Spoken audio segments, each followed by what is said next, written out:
भाई बहन का प्यार। रेनू अपने कॉलेज जा रही थी, लेकिन आज उसका मन ठीक नहीं था।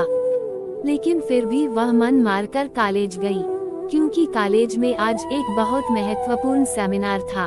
उसके छोटे भाई की तबीयत ठीक नहीं थी, इसलिए उसका मन भाई के तबीयत पर ही टिका हुआ था।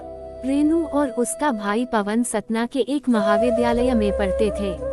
यहाँ वो किराए के एक कमरे में रहकर अपनी पढ़ाई कर रहे थे। रेनू और पावन की बिल्कुल भी नहीं बनती थी। दोनों आपस में चूहे बिल्ली की तरह लड़ते थे। दोनों के मम्मी पापा गांव में रहते थे तथा खेतीबाड़ी का काम करते थे। वो दोनों इन भाई बहन की लड़ाई से परेशान भी रहते थे और चिंतित भी रहते थे। लेकिन पिछले कुछ दिनों से पवन की तबीयत ठीक नहीं थी, इसलिए दोनों के बीच लड़ाई का कोई कारण ही नहीं था। पवन बुखार से पीड़ित बिस्तर में पड़ा रहता था, न ज्यादा बोलता था।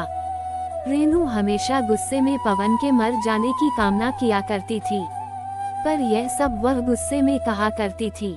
रेनू को सब कुछ व्यवस्थित तरीके से चीजें पसंद थी। पवन एक तो घर में सबसे छोटा और लाडला था, तथा लापरवाह भी था, जिसकी वजह से कमरे में चीजें यहाँ से वहाँ अव्यवस्थित कर दिया करता था और रेनू की कई काम की चीजें गुमा दिया करता था, जिसकी वजह से दोनों के बीच में लड़ाई हुआ करती थी।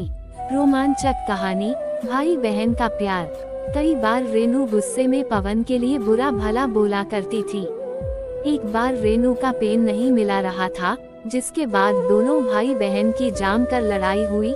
बाद में रेनू गुस्से में कहती है कि भगवान ये मर क्यों नहीं जाता, मेरा जीवन बर्बाद करके बैठा है। गुस्से में ऐसी बातें वह कई बार बोल दिया करती थी। पवन ये सब सुनकर मुस्कुरा देता और बहन को चिढ़ा कर भाग जाता। भाई बहन का प्यार क्या होता है, इन दोनों को नहीं पता था। लेकिन जब से पवन की तबीयत खराब हुई थी, रेनू को लगता था कि उसी के अनप सनप बोलने की वजह से पवन की तबीयत खराब हुई है, इसलिए उसे अपने ऊपर भी बहुत गुस्सा आ रही थी। वह इस समय अपने भाई की पूरी मन से सेवा कर रही थी, जिससे वह ठीक हो जाए। इसके अलावा अब वह भगवान की पूजा भी करने लगी और कॉलेज के बगल में हनुमान मंदिर में जाकर अपने भाई की लंबी उम्र के लिए प्रार्थना करती। मंदिर के पंडित ने बताया कि बुधवार के दिन व्रत करने से जिसके लिए व्रत रखो वह स्वस्थ हो जाता है। ये सुनकर रेनू ने बुधवार के दिन भी व्रत रहने लगी।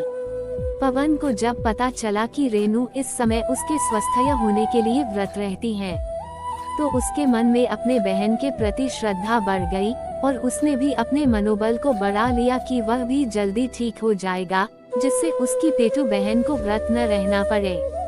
और धीरे धीरे कुछ ही हफ्तों में पवन ठीक हो गया।